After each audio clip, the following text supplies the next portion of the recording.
What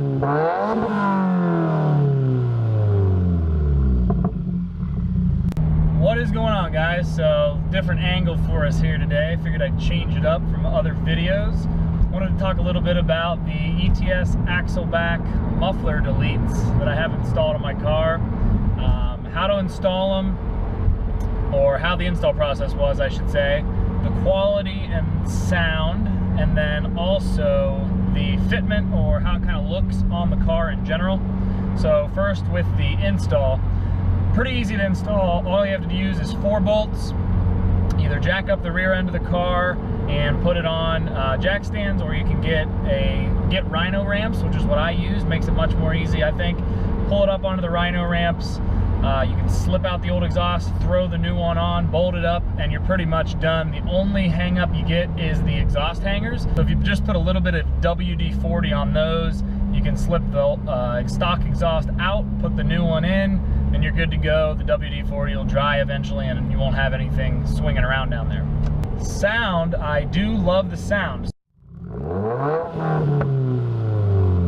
So, doesn't have the Subaru rumble. That's a given, obviously, but it has more of a scream to it. And it still sounds really good. I wouldn't say I don't like the sound. I would just say I don't like it as much as a classic Subaru sound. It's still a deep tone, still sounds good. Crackles on downshifts, it crackles in between upshifts as well sometimes, and then it also just crackles if you're just revving it for fun, having a good time. It's really cool. So I like the sound that the exhaust makes. However, it does drone on the highway sometimes. So I'd say if you're going above 70, that's when it starts to drone. It's not unbearable. I mean, if you have the windows down or if you have your music up, you're really not even going to notice it. So that's not really a concern for me at this point. Overall, I really enjoy the sound that the exhaust makes. As far as the build quality, to be honest, I'm not impressed. I'd probably give it a 6 out of 10. The reason being is because I drove this in the winter, and as soon as the salt hit the finish on the exhaust tips, they rust on the surface immediately. It's really disappointing, looks terrible. You can obviously wipe it off, buff it right off. It shines back up to an extent, I should say, but at the end of the day, it kind of just looks like junk because it rusts every time you take it out if there's salt on the road. And it just doesn't look great. There are some carbon deposits on the inside of the exhaust tips that I am not able to get off. Probably could use a little more elbow grease and get it off eventually. However, it is pretty difficult right now to get it off. I'm not sure exactly how it got stuck on there or why it's kind of etched into the finish, but I wash the car. Every time I wash the car, I wash the exhaust tips out as well. You know, I wash them off, get them all cleaned up.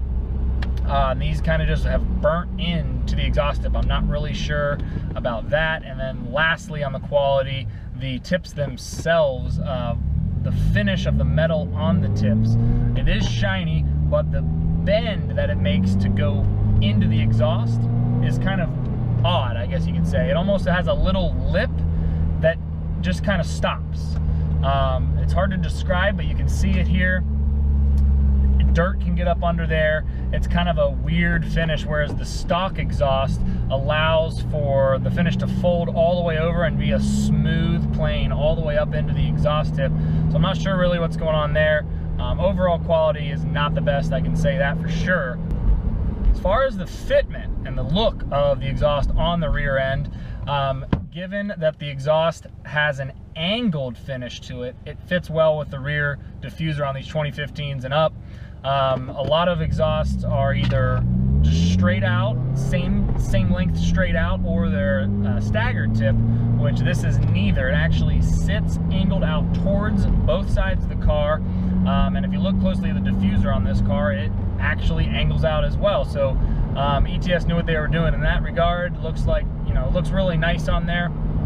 Like the look of it. 3.5-inch tips over the 2.5 that comes stock on the car. I would have preferred 4, but it wasn't an option from ETS because I've seen it on Nameless axle backs that a lot of my friends have. and it looks pretty good with the Nameless 4-inch, very aggressive.